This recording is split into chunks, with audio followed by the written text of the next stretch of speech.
ఓం వసుదేవసుతం దేవం కంసచాణూరమర్దనం దేవకీ పరమానందం కృష్ణం వందే జగద్గురుం. ఓం శ్రీ రాధాకృష్ణాభ్యాం నమ. కృష్ణం వందే జగద్గురుం, అర్జునం వందే జగదే కబీరం. ప్రతి మనిషి కూడా అప్పుల్లో ఉన్నానండి. మరి ఈ అప్పుల బాధ నుంచి నేను ఏ విధంగా బయటపడాలండి అని ప్రయత్నిస్తూ ఉంటారు. మరి 10,000 రూపాయల జీతం దగ్గర నుంచి ఒక 4-5 లక్షలు రూపాయల జీతగాళ్ళ కూడా అప్పులు అనేటటువంటివి తప్పవు. దీనికి కారణం కుజుడు. ఆ కుజగ్రహము మనకి మీనరాశిలో 2 ఏప్రిల్ 2026 నుంచి ప్రవేశం జరుగుతోంది. అదేవిధంగా మేషరాశికి స్వక్షేత్రగతుడై మరి 11 మే 2026 రోజున ప్రవేశిస్తాడు. అలాగే ఆదాయాలు కనుక మనకు బాగా పెరిగినట్లయితే, వ్యాపార అభివృద్ధి మనకు బాగా పెరిగినట్లయితే మనకి ఈ అప్పుల బాధల నుంచి మనం బయటపడచ్చు అని చాలా మంది అనుకుంటూ ఉంటారు. కానీ విచిత్రం ఏంటంటే, మీకు ఆదాయాలు ఎంత బాగా పెరిగినప్పటికీ కూడా ఖర్చులు కూడా మీకు తెలియకుండా ఖర్చులు అయిపోవడం అనేటటువంటిది సంభవిస్తా ఉంది. బంధువుల వల్ల, పరివారం వల్ల, లేకపోతే విందు వినోద కార్యక్రమాల వల్ల, వేరే వేరే ఊర్లు హనీమూన్లు, తర్వాత తీర్థయాత్రలు, ఈ రకంగా ఏదో రకంగా మరి బంధువుల పెళ్ళిళ్ళు, తర్వాత ప్రతిదానికి వెళ్ళడం, ఈ రకంగా మరి ఖర్చులు అయిపోతూ ఉంటాయి. ఇది అనివార్యం. అటువంటి ఏ కారణంగా వస్తుందంటే గురుడు యొక్క వ్యయస్థితి కారణంగా కొన్ని స్థానాల్లో గురుడు ప్రవేశించడం ద్వారా మనకి ఈ అధిక అనవసరమైనటువంటి వ్యయం మనకి కలుగుతూ ఉంటుంది. మనకు అటువంటి గురుడు కర్కాటక రాశిలోకి మరి 2 జూన్ 2026 నుంచి ప్రవేశించడం జరుగుతుంది. అది 31/10/2026 వరకు ఉంటుంది. మరి ఏమండి, మాకు ఇప్పుడు 15 లక్షలు, 20 లక్షల రూపాయల అప్పులు ఉన్నాయండి. ఇవి అన్ని చిన్న సైజు వాళ్ళ కోరికలు. ఇవి తీర్పోవాలా? దీనికి ఏదైనా సరే ఒక మంత్రం ఇవ్వండి, ఒక యక్షిని మంత్రం ఇవ్వండి, లేకపోతే చక్కగా తొందరగా వచ్చేటటువంటి ఒక ఉపాయం. ఈ మధ్య కాలంలో రెమెడీస్ అందరూ చెప్పడం వల్ల పాపం ఆ రెమెడీస్ వల్ల తొందరగా మీకు ఫలితాలు వస్తాయేమో అనేటటువంటి ఆశతో ప్రతి ఒక్కళ్ళు కూడా రెమెడీస్ చెప్పండి అని అడుగుతూ ఉంటారు. అసలు మీ జాతకం ఏమిటి? మీ జాతకంలో ఇదంతా కూడా గోచారం అంతా కూడా కోటాను కోట్ల మందికి కామన్ ప్లాట్ఫారం మీద చెప్పబడేటటువంటిది. నాసా మనకి ఎప్పటికప్పుడు విడుదల చేస్తూ ఉంటుంది పైన ప్లానెట్స్ ఎలా తిరుగుతున్నాయి, గ్రహాలు అనేటటువంటివి. దాని లైవ్ రిపోర్ట్స్ చూసి మనం మీ యొక్క వ్యక్తిగత జాతకాలను మనం చూసి చెప్పినప్పుడు మనకు అర్థమవుతా ఉంటుంది ఎప్పుడు అప్పులు తీరతాయి, ఎప్పుడు ఏంటి అన్నది. మీరు దాన్ని చాలా వెరీ క్యాజువల్గా తీసుకోవడము, ఫోన్ ఉంది కదా అని కొట్టేసేయడము, మామూలు జ్యోతిష్కులకు కొట్టేసినట్లు కొట్టేసి నా ధనుసు రాశి అండి బాగుంటుందండి అట్లా అడగకూడదు. అలాగే నా అప్పులు తీరిపోతాయండి, నాకు ఈ యొక్క రెమెడీస్ చెప్పేసేయండి, నాది గురుడు 4వ ఇంట్లో ఉన్నాడండి, మేనరాశి అండి, ఇట్లా అస్సలు అడగకూడదు. అందువల్ల ఎందువల్ల ఇలా అయిపోయింది అని అంటే, యూట్యూబ్లో మీకు ఎక్కువ మంది మీకు శాస్త్రం తెలియనటువంటి వాళ్ళు, గురు పరంపర లేనటువంటి వాళ్ళందరూ కూడా ఇష్టం వచ్చినట్టుగా ఈ ఛానల్స్ అన్ని కూడా వాళ్ళు ప్రోత్సహించడం వలన కంటెంట్ కావాలి కాబట్టి ఛానల్స్ ప్రోత్సహిస్తాయి. ఇక ఈ డమ్మిగాళ్ళందరూ వచ్చి చెప్పడం వల్ల ఏమైపోయిందంటే జ్యోతిష శాస్త్రం మొత్తం భ్రష్టు పెట్టిపోయింది. మీరు కూడా వాళ్ళు వాళ్ళ ప్రత్యేకత ఉండాలని గురుడు 4 ఇంట్లో 6 ఇంట్లో శని ఇలా చెప్తుంటే మీరు కూడా అలా తయారయ్యారు. మరి పోనీ ఇన్ని సంవత్సరాల నుంచి వింటున్నారు, మీ అప్పులు తీరినయ్యా?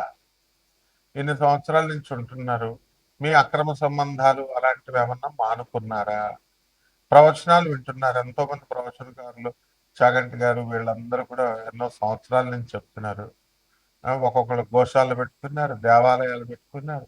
వాళ్ళకి అబ్బాయి గురువుగారులండి డొనేషన్లు ఇవ్వాలండి, ఇస్కాన్ వాళ్ళండి, ఆ వాళ్ళు ప్రతి తిథికి కూడా నరసింహస్వామి బర్త్డే ఈరోజు డబ్బులు వేసేయండి అన్నదానం చేస్తాం, ఈ రకంగా తయారైపోయినాయి మొత్తం అన్ని సంస్థలు కూడా. మరి దానివల్ల ఆధ్యాత్మికత భ్రష్టత్వం అయిపోయింది. కాబట్టి నిజమైనటువంటి ఆది గురువు అయినటువంటి పరమేశ్వరుడు మరి చక్కగా ఆయన సిద్ధాంతాన్ని, ఆయన ఐడియాలజీని with no deviations Lord Krishna చెప్పారు. లార్డ్ కృష్ణ చెప్పినటువంటి ఐడియాలజీని మళ్ళీ చక్కగా పరమేశ్వరుడే ఆయన అవతరించి ఆనందమూర్తిగా వచ్చారు. మరి ఆయన ఈ కలియుగాంతానికి మనకి భగవంతుడు కలియుగాంతం వరకు కూడా ఓం నమో వెంకటేశాయ అని అంటాం. వెంకటేశ్వరుడే కలియుగానికి అధిపతి అని చెప్తాం, కలియుగ దేవుడు అంటాం. అలా కలియుగం తర్వాత నెక్స్ట్ ట్రాన్సిషన్ జరుగుతుంది. నెక్స్ట్ యుగానికి, సత్యయుగానికి వెళ్తారు. అప్పుడు మిమ్మల్ని రక్షించేది ఒకే ఒక్క మంత్రం, బాబానామం కేవలం. బం బం బాబా అంటూ శివుడికి చెప్తాం కదా, బాబానామం కేవలం చెప్పబడింది కలియుగ భవిష్యత్తు పురాణంలో. మరి కల్కి అవతారం మనకి చక్కగా శంభాల గ్రామంలో పుడతాడని చెప్పారు. ఆ శంభాల గ్రామమే దానికి గుర్తిచ్చారు, first landscape on the earth. అదే గూగుల్ చేసి చూడండి, సింగ్ భూమి, అదే జార్ఖండ్లో ఉంది, బీహార్లో, జార్ఖండ్లో. మరి అది ఆనందనగర్ దానికి. మరి అక్కడ తపస్సు చేసినటువంటి వాళ్ళు, మరి అక్కడ ఎప్పుడు కూడా ధర్మ మహా సమ్మేళనాలు జరుగుతూ ఉంటాయి. దానికి ఆ యొక్క మంత్ర జపము, చాంటింగ్ జరుగుతూ ఉంటుంది, బాబానాం కేవలం కీర్తన జరుగుతూ ఉంటుంది. ఇవన్నీ కూడా మీరు తెలుసుకోవాలి సీరియస్గా. ఎందుకంటే లార్డ్ కృష్ణ మధురలో పుట్టాడు, దట్స్ ఆల్. గోకులంలో పెరిగాడు. రాముడు అయోధ్యలో పుట్టాడు, అయోధ్యలో పెరిగాడు, అంతే. దానికి రామాయణం మైథాలజీ ఇది కల్పితము, కావ్యము, ఊహాజనితము. శంభాల గ్రామము హిమాలయ పర్వతాల అవతల ఉంటుంది, అది ఎవరు వెళ్ళలేరు, ఊహకు అందదు. ఇలాంటి పిచ్చి పిచ్చి ప్రేలాపనలు చెప్పకూడదు. మీకు తెలియనప్పుడు నోరు మూసుకొని ఉండాలి, ప్రవచనకారులైనా స్వామీజీలైనా. అది తెలియనప్పుడు గూగుల్ జియోలాజికల్ ఎవిడెన్సెస్ ఉన్నాయని చెప్తోంది. ఎన్జిఆర్ఐ ఇచ్చింది certification, geological survey of India. గూగుల్లో చూడండి, సింగ్ భూమి అని. Then how dare you are saying that Shambhala అనేటటువంటిది అక్కడెక్కడో హిమాలయ పర్వతాల అవతల ఉంటుందని చెప్తారు. అది ఊహాజనితం అని చెప్తారు. కలియుగ భవిష్యత్తులో పురాణాలన్నీ ఊహాజనితాల, బ్రాహ్మణులు రాశారంటారు ఒకడు, వేదాలన్నీ కూడా 4 శ్లోకాలు చెప్పేసి ఇవన్నీ కూడా ఆవిర్భవించేసి శివుని యొక్క గంట ఢమరక నాదం నుంచి వచ్చినాయి అని చెప్పేటటువంటి వాళ్ళంతా ఎందుకు? రాముడు కల్పితం, రామాయణం కల్పితం అన్నప్పుడు ఎందుకు నోరెత్తట్లేదు?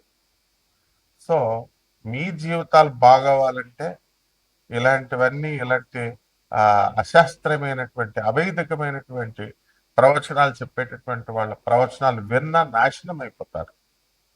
కాబట్టి ఇక్కడ మనకి స్వామి వివేకానందుల వారు చెప్పారు, రామకృష్ణ పరమహంస చెప్పారు, తర్వాత మన ప్రభాత్ రంజన్ సర్కార్, ఆనందమూర్తి గారు, తర్వాత పరమహంస యోగానందుల వారు, రమణ మహర్షి, జగద్గురు ఆదిశంకరాచార్యులు వారు, రామానుజాచార్యులు వారు, వీళ్ళ ప్రవచనాలు వినండి.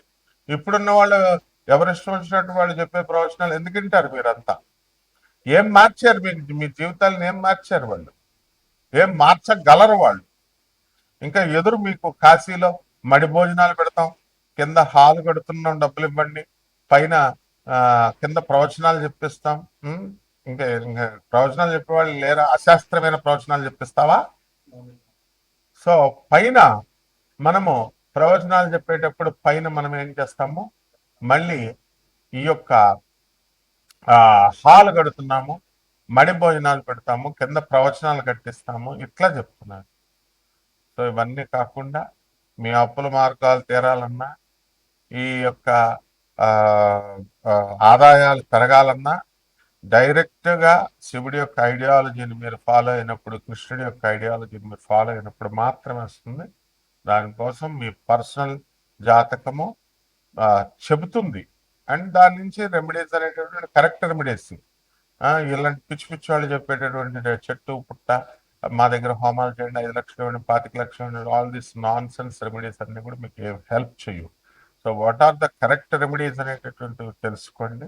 ఒక్కొక్క ఆ, రాశి వారికి, ద్వాదశ రాశుల వారికి ఈ యొక్క గ్రహ సంచారం వలన ఏ విధంగా ఫలితాలు ఇస్తాయో చూద్దాం. మీనరాశి, ఈ మీనరాశి వారికి అందరికీ కూడా ఏలినాటి శని జరుగుతుంది. మరి జన్మంలో ఉన్నటువంటి ఈ యొక్క శని, కుజ, బుధ గ్రహ ప్రభావాల వల్ల వీళ్ళకి అస్సలు మనశ్శాంతి ఉండదు. చర్మ సంబంధమైనటువంటి వ్యాధులు రావడానికి అవకాశాలు ఉన్నాయి, యాక్సిడెంట్లు అవ్వడానికి అవకాశాలు ఉన్నాయి. ప్రతి చిన్న విషయంలో కూడా కన్ఫ్యూజన్లు వస్తాయి. అలాగే వ్యయస్థితి కారకుడైనటువంటి రాహుగ్రహ ప్రభావం వల్ల రాత్రులు నిద్ర ఉండదు. అండ్ ఎంఎన్సి కంపెనీల్లో ఆల్రెడీ పనిచేస్తున్నటువంటి వాళ్ళు రాత్రులు మీకు ఎలాగో నిద్రలేదు.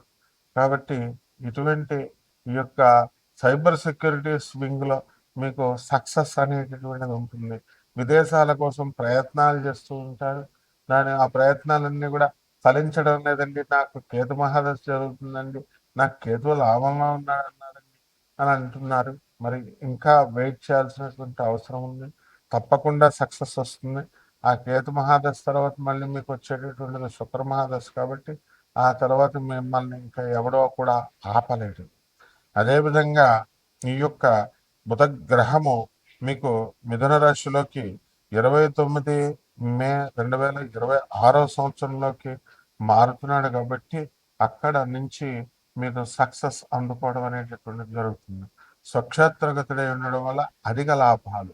ఆల్రెడీ మీరు ట్రేడింగ్లోను, ఇతర పందాల్లోనూ, వీటిల్లోనూ, ఐపీఎల్ మ్యాచెస్కి వీటికి వీళ్ళు ఉంటారు. అలాంటివి ఆడొద్దని చెప్పి నేను ఎప్పుడు చెప్పినా చెప్తాను, నో బెట్టింగ్స్. అయినప్పటికీ కూడా చాలా మంది ఆడతారు. మరి అటువంటి వాళ్ళకి ఈ బుధగ్రహ ప్రభావం వలన కొంచెం పర్వాలేదు, మరీ లాస్ అవ్వకుండా ఏదో ఉంటారు. అలాగే రకరకాల వ్యాపారాలు చేసేటటువంటి వాళ్ళు, బియ్యం వ్యాపారాలు, తెలుపు వ్యాపారాలు, హాస్టల్స్, భోజనాలు, మైక్రో ఫైనాన్స్లు, ఫైనాన్స్ బిజినెస్లు, ఇవన్నీ కూడా సక్సెస్ఫుల్గా మీరు మారడానికి అవకాశాలు అధికంగా ఉన్నాయి. అలాగే ఈ యొక్క కుజుడు మీకు వృషభ రాశిలోకి 26/6/2026 సంవత్సరం తర్వాత అర్ధాశ్రమంలోకి వస్తున్నాడు. దీని వల్ల మా తృతీయ స్థితిగతుడు అవుతున్నాడు. కాబట్టి మీ సోదరుల డెవలప్మెంట్ అనేటటువంటిది మీకు బాగా అవుతుంది.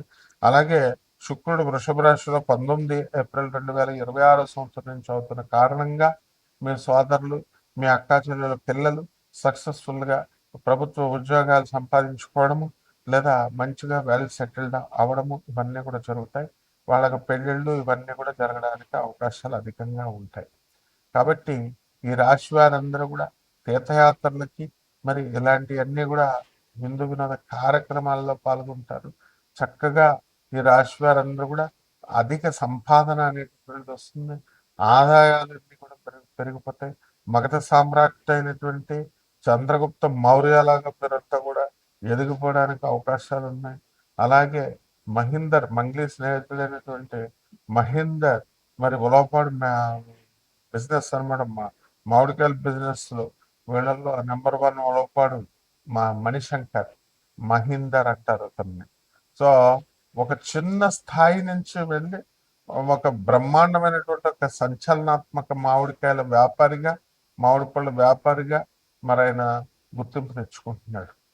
కాబట్టి ఈ రకంగా చిన్న పరిశ్రమలైనా, పెద్ద పరిశ్రమలైనా, చిన్న వ్యాపారాలైనా, పెద్ద వ్యాపారాలైనా మీరంతా కూడా ముందుకు వెళుతూ ఉంటారనమాట. కాబట్టి ఈ రకంగా ఈ యొక్క వ్యాపారాల్లో మీరు అంతా కూడా సక్సెస్ఫుల్గా మీరు ముందుకు వెళ్ళడం అనేటటువంటిది జరుగుతాయి. కాబట్టి అనవసరమైనటువంటి విషయాల్లోకి వేలు పెట్టకుండా ఆడవాళ్ళతో చాలా జాగ్రత్తగా ఉంటూ మీరు ముందుకు వెళ్ళండి. ఎందుకంటే ఏలినట్స్ అని మీకు సంబంధం ఉన్నా లేకపోయినా కూడా మిమ్మల్ని అందరినీ కూడా నిందల పాలు చేయడానికి అవకాశాలు ఉంటాయి. ఇక వ్యవసాయంలో రైతులు కూడా చాలా జాగ్రత్తగా వ్యవసాయాలు చేసుకోవాలి. లేకపోతే మంచి మంచి పంటలు అనేటటువంటి మీరు పండించినా దాన్ని ఎన్కాష్ చేసుకోవడం అనేటటువంటిది చేయలేకపోతారు. వడ్డీ వ్యాపారాలు చేస్తున్నటువంటి వాళ్ళు జాగ్రత్తగా చేసుకోవాలి. చుట్టుపాట్ల వ్యాపారాలు చేస్తున్నటువంటి వాళ్ళు సెక్యూరిటీ చూసి మీరు వాళ్ళకి ఇవ్వాలన్నమాట. అలా కాకుండా సెల్ ఫోన్లో కూర్చుని ఫోన్లు చూసుకుంటూ ఉంటే మీకు డబ్బులు తీసుకెళ్ళిపోతారు, వాళ్ళకి కట్టరు. ఇక పరిహారాల దగ్గరికి వచ్చేసరికి ఏలినాటి శని కాబట్టి శని జపం చేయండి, శని స్తోత్రాలు చదవండి, శనికి కిలోంపావు నల్ల నువ్వులు నల్లని వస్త్రాల్ని పేద బ్రాహ్మణులకు శనివారం నాడు ఉదయం 8 గంటలకు దానం చేసుకోండి. దశ మహావిద్యల్లో ఒకటైనటువంటి మహాకాళి అమ్మవారి యొక్క హోమాన్ని, అమ్మవారి యొక్క మంత్ర జపాన్ని చేసుకోవడం ద్వారా ఎక్కడికో వెళ్ళిపోతారు. జమ్మి చెట్టు అయినా కానీ రావి చెట్టు అయినా కానీ చూసుకొని దానికి నీళ్లు పోసుకుంటూ ప్రదక్షిణాలు చేయండి.